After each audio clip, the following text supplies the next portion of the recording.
我每天都把自己埋在土里，盼着自己身上长满稻子。只因我穿越到了古代饥荒年，地里再长不出庄稼，我就要被我爹卖了。我穿越时运气不好，投生在古代农户家。我刚开始学会走路，就跟爹娘到田里干活。8岁以后，天刚亮就得走到2里外的河边挑水浇地。村里养得起耕牛的农户少之又少，农忙时节全靠人力松土锄地。想象中的田园生活很美好，可实际上面朝黄土背朝天的日子可实在太苦了。我每天担水都快把肩膀磨出血，还要忍着痛把手脚磨出的水泡挑破。可即便全家如此辛劳，全家忙活一整年，粮食产量却不高。而且古代农民是要缴粮税的，交完粮税家里便捉襟见肘，爹娘只能用大白米换更便宜的粗粮，勉强撑下1年。穿越过来后，我除了过年时能吃2块肥肉，平时都是清汤寡水，偶尔用猪油拌饭，再去河里捞点小杂鱼，沾沾荤腥，便是全家最幸福的时刻了。当然，我也想过像种田文女主那样进城做生意，但现代人往往高估了古代的治安环境，其中可能会遇到山匪打劫，还有村霸收各种过桥过路费，普通人没进城之前就被盘剥干净。而且我古代爹娘认为做生意不如种地实在，再不济可以做些编织刺绣等手工补贴家用。我每天忙于劳作，没精力想别的事。我出生在底层农户家，想翻身几乎不可能。若不是今年闹了旱灾，秋收时家里凑不够粮税，我大概一辈子都出不了村。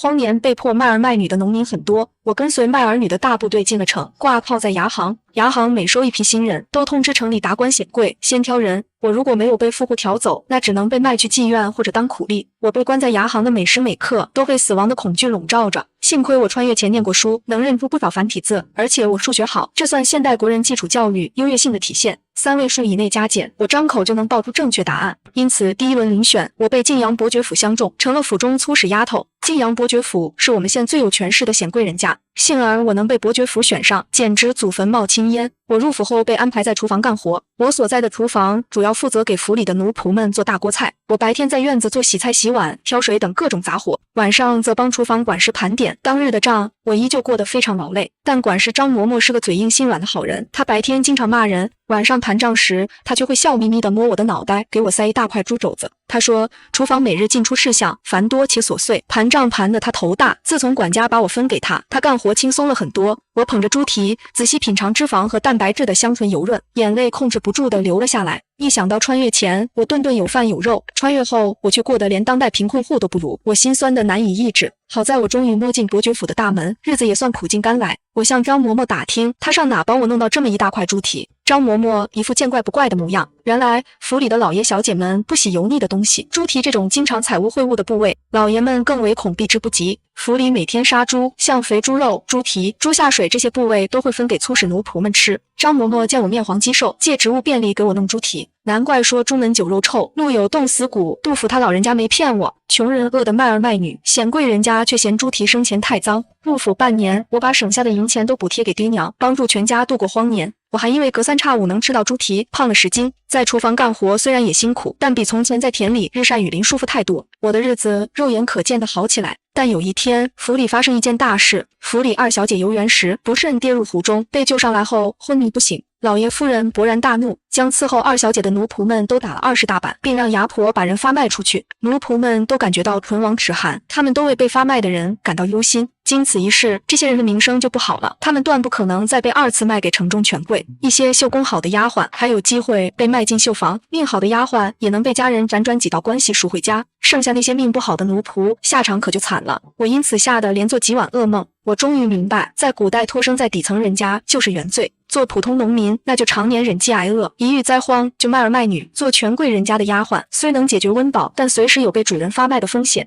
穷人开局就是地狱模式，我因此做事更加谨小慎微，不敢行差踏错。万幸我3位数的加减法做得熟练，盘账又快又好。另外几个管事嬷嬷听说我的算术能力，都想挖我过去。被人需要的感觉令人安心。我想我只要好好干，把盘账小能手的名声打出去，将来我若被发卖出府，总有人听说我的名声，买我回去当账房丫头吧。张嬷嬷看我办事得力，开始帮我相看人家。他是伯爵府的家生子，他们全家世世代代都为伯爵府效力。伯爵府的奴仆圈也有鄙视链，府中重要位置，肥差优差都由家生子这个群体牢牢把控，外边买来的奴仆只能干苦活脏活。我想要打入核心圈，只能靠天降好运，或者通过婚嫁。张嬷嬷想让我嫁给他的侄子做续弦，他的侄子今年25，是伯爵府名下店铺的掌柜。虽然他侄子比我大10来岁，还带了个9岁的儿子，但他每月收入不低，还在城中置办家产。而我家一穷二白，嫁给他侄子算高攀。我把此事告诉我古代的爹娘，心里期待着什么？谁知他们完全没有婚嫁自由的概念，他们平时吃饱都困难，脑子只剩趋利避害的动物本能。他们破天荒地没收下我的银钱，而是让我买2匹好布，去感谢嬷嬷提携。果不其然，张嬷嬷的侄子便是我当下最好的选择。然而那天我在院子里洗菜的时候，府里的二小姐忽然召见我。二小姐柳青轩一见到我就问出穿越者常用的经典暗号“天王盖地虎”。我跪在地上，把头埋得低低的。他又蹦了一句“其变我不变”。我抬起头，故作迷茫地问他：“二小姐，召奴婢前来，所谓何事？”柳青轩勃然大怒，抓起桌上的账本，重重砸到我面前。他怒道：“别装了，古人根本不知道现代记账法。”其实我在盘账的时候，已经尽量尊重古人的记账方式。我没用阿拉伯数字，但厨房每天出入库的菜品种类太多了，我不用点小技巧，一个人真的做不完那么繁重的工作。别忘了，我白天还要当厨房杂工。但我不想跟柳青轩相认。柳青轩命好，一穿越就是伯爵府家的二小姐，也就是前段时间落水昏迷的那位。她穿越过来后，做法太激进了。她仗着自己是伯爵府二小姐的身份，竟闹着开女子学堂。柳青轩的初衷是好的，她想让古代女子通过知识改变命运。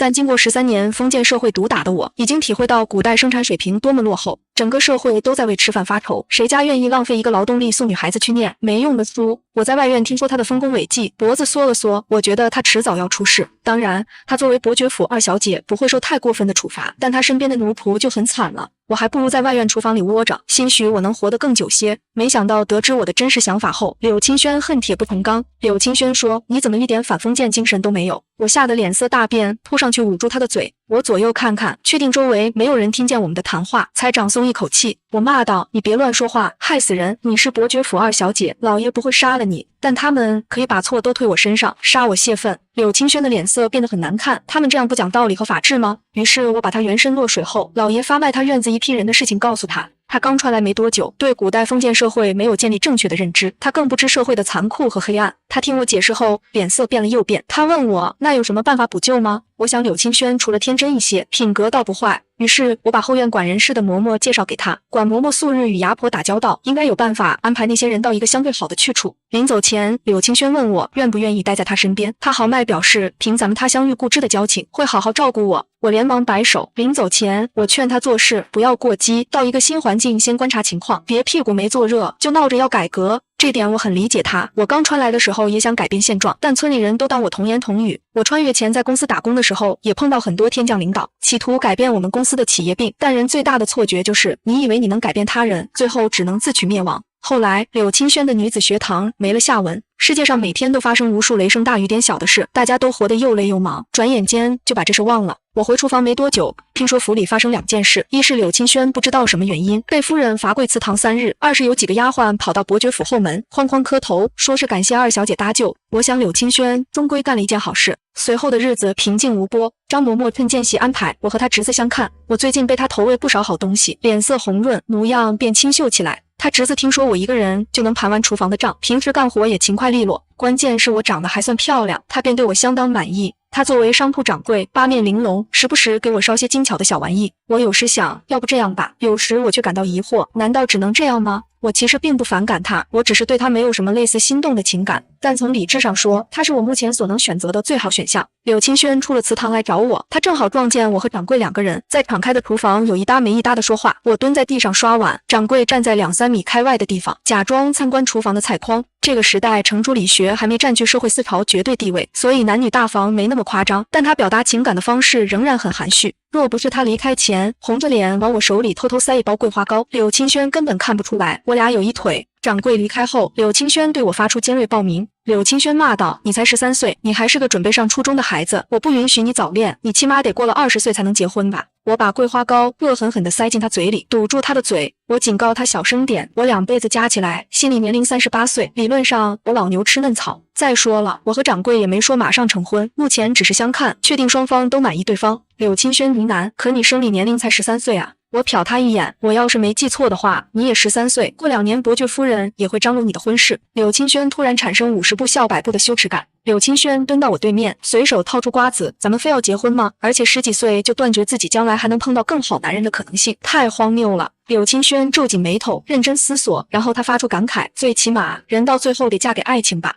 我纠正他，首先爱情是近现代才出现的概念，在生产力低下的古代谈爱情过于荒谬。柳青轩骂骂咧咧，咱就说要不反。不等他说完，我连忙扑上去死死捂住他的嘴。我在他耳边警告，不想死的话，以后有些话给我烂在肚子里。柳青轩眨巴眨巴眼睛冲我点点头。我知道古代的伦理和生活习惯正在一点点消磨我们的现代意志。可生活不是爽文，现在是太平盛世，只不过偶尔几个县城闹灾而已。我们没有任何反封建的土壤。柳青轩回去没多久，伯爵府夫人突然召见我，我骤然被人喊进老夫人的院子，吓得我冒出一身冷汗。那短短的几分钟时间，我连5岁偷摘邻居种的枇杷吃这种事都想了个遍。我连后路都考虑到了，万一老夫人一怒之下把我发卖出去，掌柜应该愿意捞一捞我这个名义上的未婚妻吧？应该会吧？我心里一点底都没有。老夫人坐在堂上不怒自威，我吓得失措起来。她看了一眼身边心腹老嬷嬷，便从屏风后面抱出几本厚厚的账本。她问：“这是你做的？”我心虚地点头，是。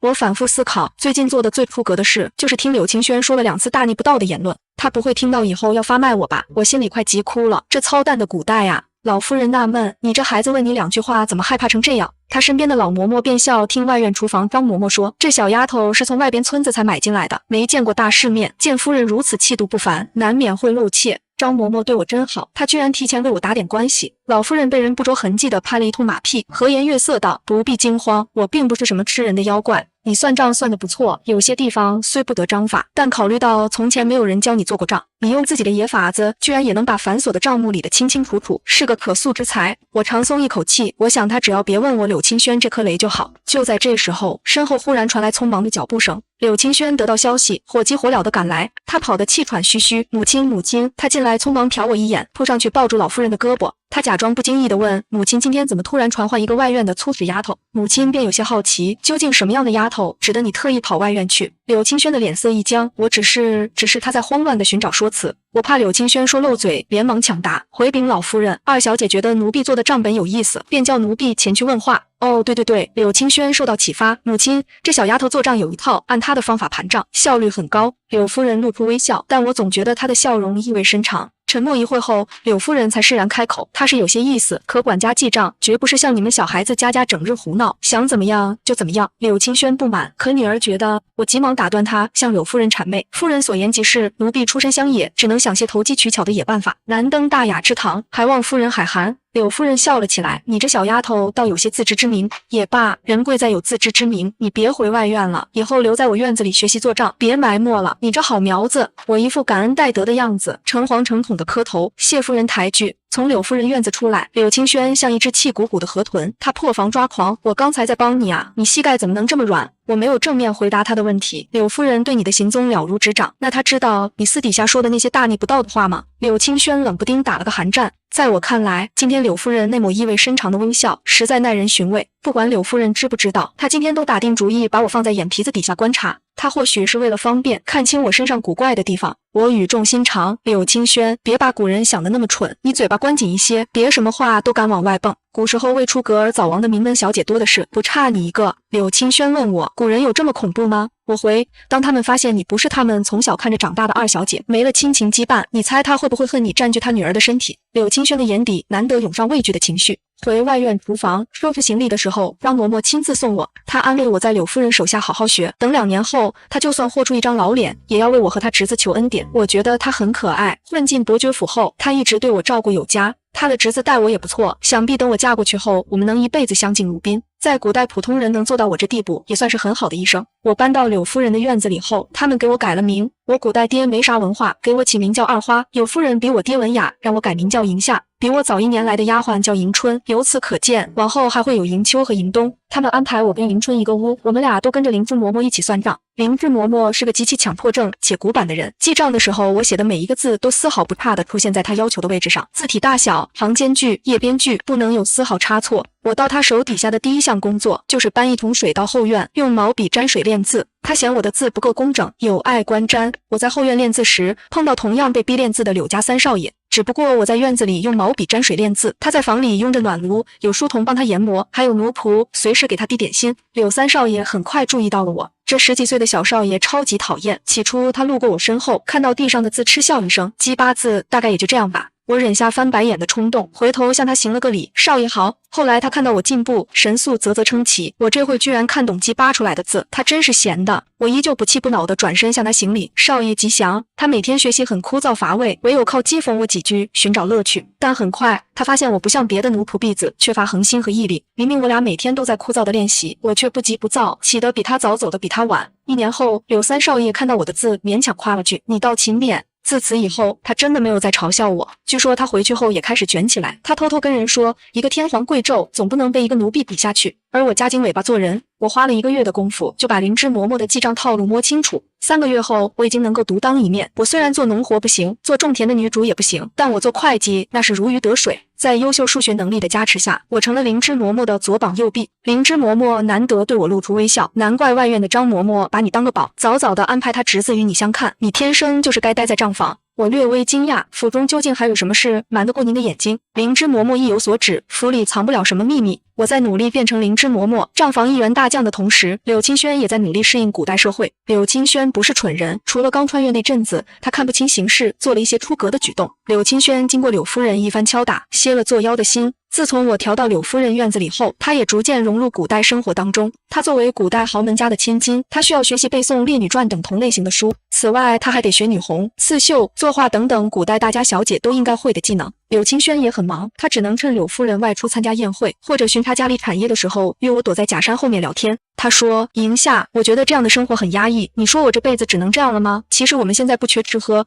已经秒杀绝大部分古代普通人，但我不知为什么，人活得战战兢兢，如履薄冰。柳青轩比我好太多，一穿越就在罗马，但我们仍然觉得内心缺了一大块。那个空洞很大很空，风刮进来，心脏便觉得凛冽的疼。我安慰他，你比我好一些，起码不用像我一样，一直活在随时被发卖的阴影之中。柳青轩说，不行，明年我出嫁的时候，把你一起邀过去，等我去别家当了主母，掌握后宅，我保证不会发卖你。我笑得很无力，那你挑夫婿的时候，最好挑个没娘的，否则你新媳妇熬成婆，还不知熬多少年。柳青轩说，放心，你就等我罩着你。我笑而不语。沉默了一会，柳青轩又问，你在这活得久，要是你有机会挑夫婿，你会挑怎么样的人？让我参考参考。我想很久回答，我首选一些能出使丝绸之路或者下南洋的官员，像什么鸿胪司卿啊、史官之类的。你知道吧，像玉米、红薯、土豆这种产量高又抗饿的主要粮食作物，都是国外传入中国的。现在的主要粮食作物还是大米和小麦，村里时不时就得闹饥荒，饭都吃不饱，谈什么妇女解放？柳青轩恍然大悟，出嫁后，我们如果能跟随夫君一起游历四方，把种子带回国，让农民吃得饱饭，倒是有意义的。我又说，其次就是工部尚书的官员，他们管那些工匠，我们找机会改良古代织布机。你知道的，第一次工业革命的标志就是珍妮纺织机。柳青轩眼睛瞪得贼大，他豁然开朗一般，拍我肩膀，哈哈大笑。姐妹不愧是你，工部好啊，咱俩一块嫁过去，咱们或许可以在有生之年推动历史向前行进的齿轮。柳青轩高兴坏了，他好像找到新的人生方向，摩拳擦掌，跃跃欲试，人也不像之前那么萎靡不振。他当真跑去正儿八经的筛选夫婿。柳青轩忙活了大半年，最终把目光锁定在工部于恒清丽司郎中家的次子身上。这位郎中隶属工部主管制造、收发各种官用器物，他家次子从小痴迷各种木器图纸，奉鲁班为人生导师，他是我们最好的出路。柳青轩性子急，背着我跑去跟柳夫人说，非此人不嫁。我气得差点两眼一抹黑，哪有古代大小姐自己择夫婿的呀？古代人讲究父母之命媒妁之言，退一万步讲，人家未必看得上咱们啊，这事得徐徐图之。但柳青轩等不及了，他觉得待在伯爵府后宅的每一天都是煎熬。柳夫人没说什么，只是态度淡淡的。但有一天，我听见柳夫人院子里几个老嬷嬷私下讨论柳青轩，他们说自从二小姐落水后，整个人的脾性都变了。二小姐不仅变得离经叛道，现在竟然胆大到给自己找夫婿。我听出一身冷汗，我找了机会劝柳青轩多揣摩古代大家闺秀的心态，别再做出格的举动。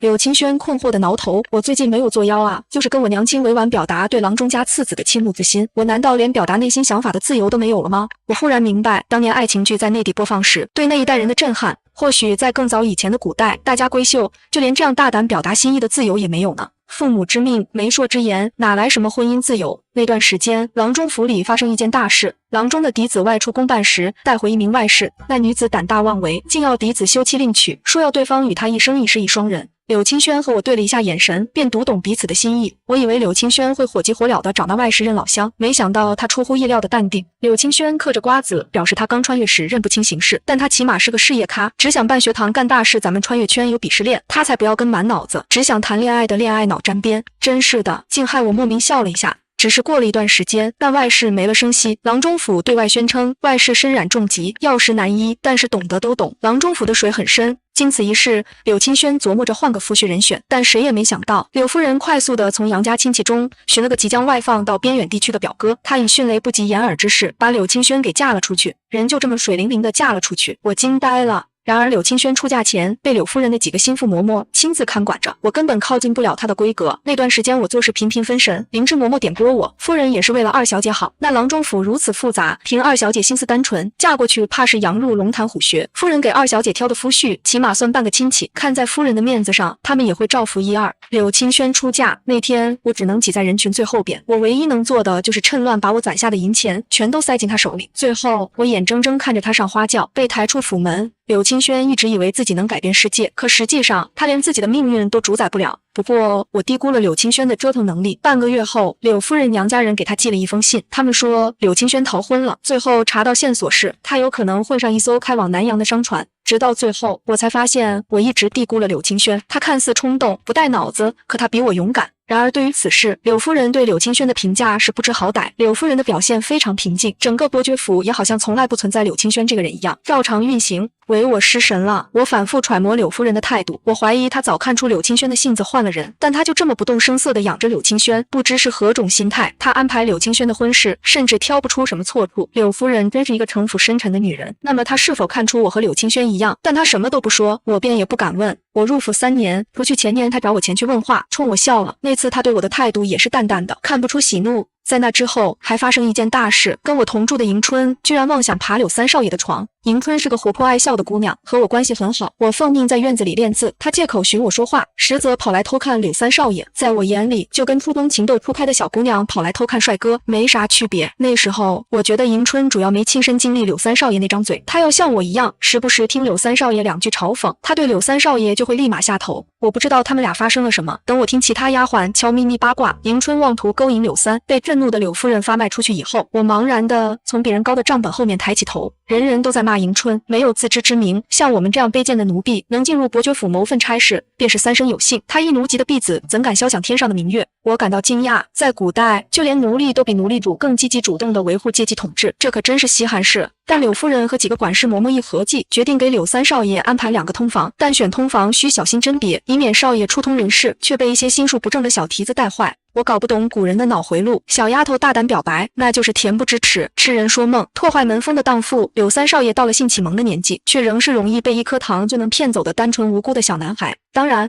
我现在形单影只，势单力薄，我不敢把真实的态度表露人前，因而我活得很压抑。柳夫人其实早早就从家生奴婢中精心挑选了2个娘家干活勤勉老实、模样又周正的丫头做通房预备役，这2人平时负责贴身伺候柳三少爷。我在院子里练字的时候，经常看见他们，其中1人殷勤地端来点心，另外1个则忙着摇扇子。但柳三少爷好像对柳夫人安排的通房并不满意。那日我在门口当值，就听见屋里柳三少爷说，那2人过于谄媚，没有风骨。三少爷这2年处于叛逆期，正是想要彰显个性和自我的时候，他想找长得像兰花一样坚韧有傲骨的通房，这才配得上他。柳夫人被逗得哈哈笑，反问柳三，那他觉得这个院里的丫鬟谁最符合他的要求？柳三少爷毫不避讳地说出我的名字，他说我不管夏热冬寒，雷打不动地坚持天刚亮就去院子里练字。他从没见过像我这么卷的丫鬟，把他卷得都不好意思继续躲被窝偷懒。柳三少爷心高气傲，目空一切，非要他挑通房的话，整个院子的丫鬟他就勉强看得起我。刹那间，我心里咯噔一下，我很害怕柳夫人因此认为我在后院练字是别出心裁的有意勾引他儿子。被发卖的恐惧排山倒海而来，淹没了我所有的理智。我慌不择路地跑了，我没有令牌，出不了伯爵府。等我理智重回大脑时，我已经惊慌失措地跑回外院厨房。张嬷嬷问我怎么回事，我浑身颤抖地向张嬷嬷交代后事。我说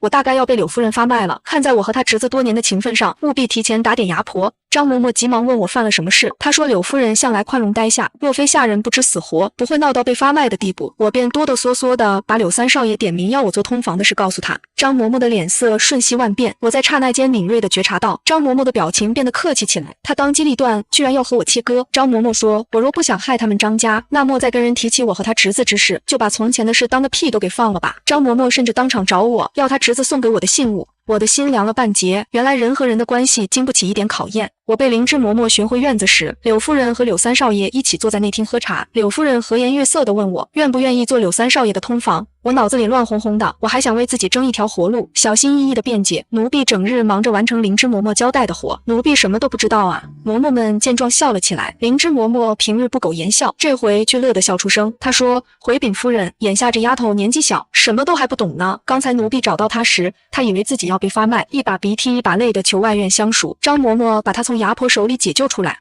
灵芝嬷嬷这么一解释，满厅所有人便哄笑起来。我知道灵芝嬷嬷在为我刚才逃跑的行为寻个委婉的说辞，我心中却很苦涩。这件事的好坏不全由他们说了算吗？其实相较于柳三少爷，我更愿意和张嬷嬷的侄子相处。那人八面玲珑，起码知道怎么给我提供情绪价值。但我发现人习惯跪久了，就再也没有人愿意站起来帮我。我背个小包袱跟在柳三少爷身后回他院子的时候，人是麻的。我知道我没法拒绝。古代爹妈要知道我成了显贵人家的妾，他们得当场放鞭炮庆贺。但柳三少爷一路嘴角上扬，脚步轻快，显然很兴奋。回到他院子，我被安置在他房间的小隔间。晚上我跪在地上伺候他洗脚，我一边干活一边打量他。柳三面如冠玉，身上有种读书人的文雅和锐气。论长相，他比张嬷嬷家的侄子好看太多，好像不算太亏。我收拾妥当，捧着洗脚水退出他房间的时候，柳三少爷忽然喊我：“银夏，你不是什么都不懂吗？”我背脊一僵，柳三少爷却拍了拍他旁边的位置，目光灼灼：“过来，本少爷教你。”我不得不硬着头皮凑了上去，就当我被一只好看的蚊子咬了吧。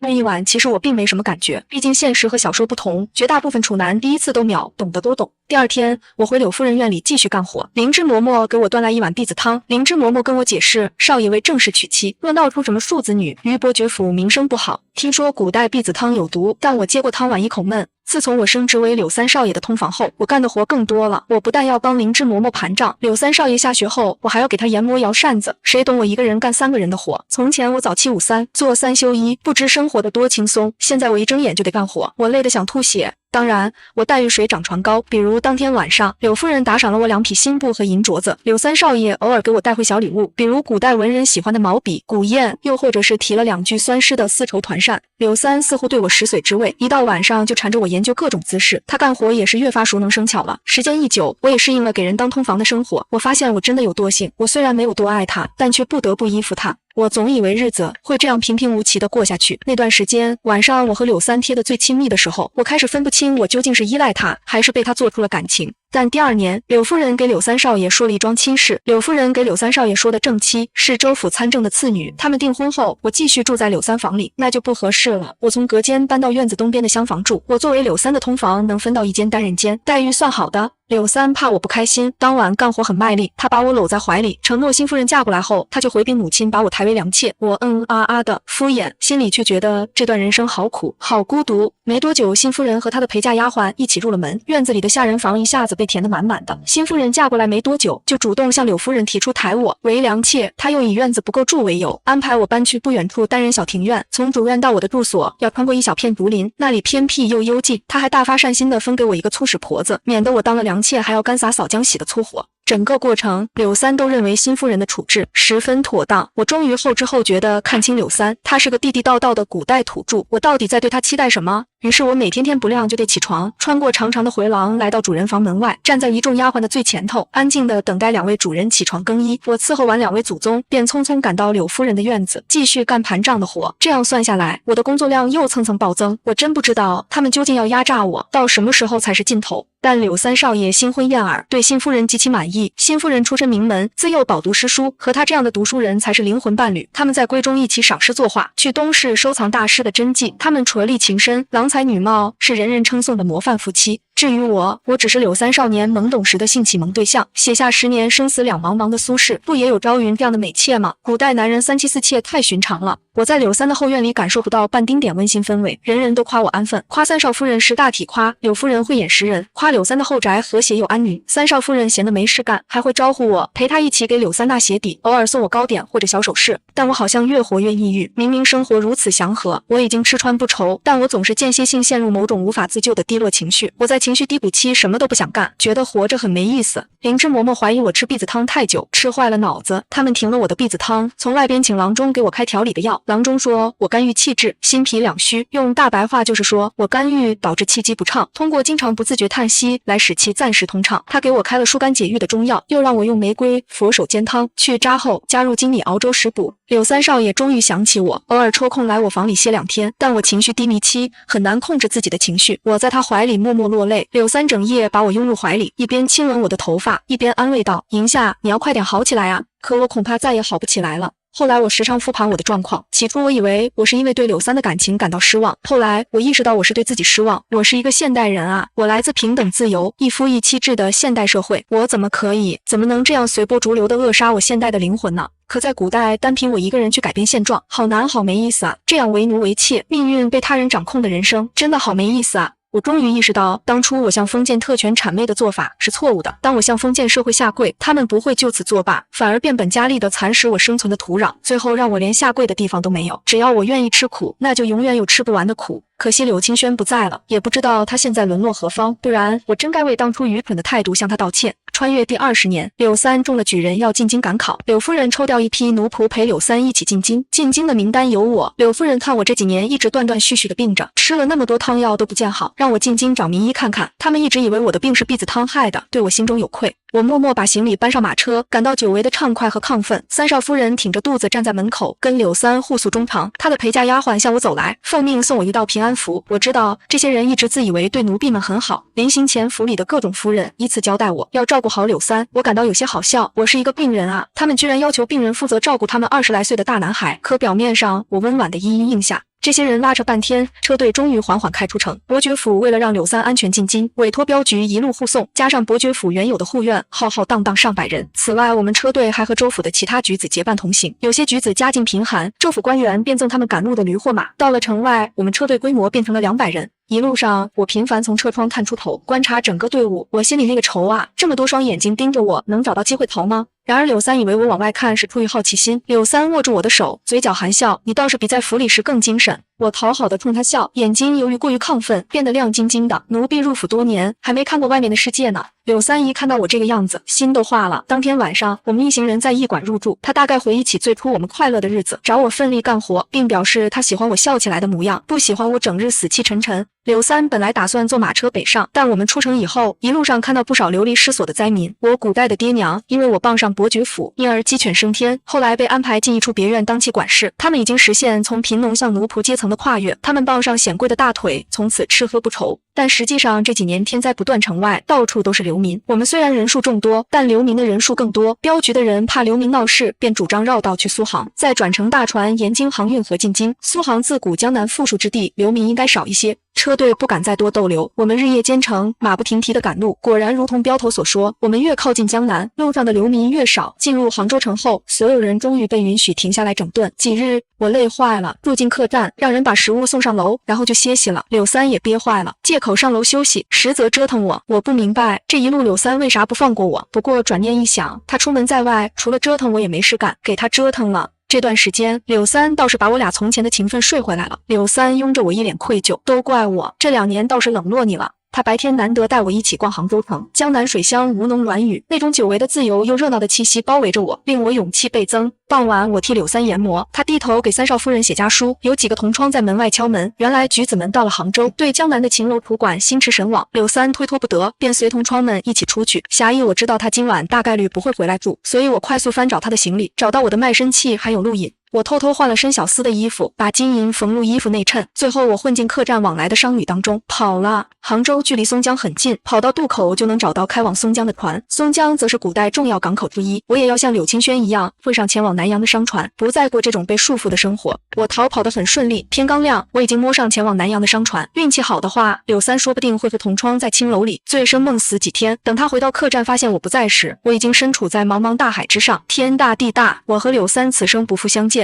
痛快，但我没有高兴2天。我乘坐的商船遭遇了海盗，我混在下等舱，跟一群脏兮兮的平民混一起。他们有的是逃难，有的是被流放。总之，这些人的裤衩都比脸还干净，实在没有什么可供海盗打劫的。商船的人和海盗们交涉很久很久，我战战兢兢地抱头蹲在人堆之中，身边有个老头便安慰我：放心，这些人大概是近几年在海上流窜的工农帮，他们只劫富济贫，不会伤害我们穷人的性命。我听到这群海盗的名号，眼皮就跳了跳。但海盗们把下等舱的人都请上甲板，我一抬眼就看到他们的旗帜，额角默默画下3条黑线。不一会儿，我听到熟悉的声音，柳清轩站在前头。废话不多说，你们当中愿意加入我们的，现在站到这边，不愿意的就回船舱，我们马上就走。我激动的落泪，第一个站了起来，我愿意。柳清轩见我先是一愣，然后冲过来激动的和我抱在一起，你怎么也逃出来了？柳清轩把我带回他的专属船舱，我们俩抱头痛哭了好长一阵，然后分享彼此这几年的经历。当年柳清轩被迫出嫁，我挤在人堆之中塞了他一包钱，那钱不多，却让他拥有了逃跑的资本。他靠我的钱趁夜色混入另外一艘渔船，最后他误打误撞来到松江，毫不犹豫地登上下南洋的商船。之后，他沿着南下海岸线闯荡江湖，认识一批被压迫而失去土地的农民。他与这些人一拍即合，干脆下海当起了海盗。他们占了附近一座物资丰富的海岛当大本营，平时忙着在海岛上搞基建，派人去海外搜寻农作物的粮食；不忙的时候就打劫一些商船补充物资。他们偶尔也会打击在东南沿海流窜的倭寇，那帮倭人居然比他们当海盗的还要扰民。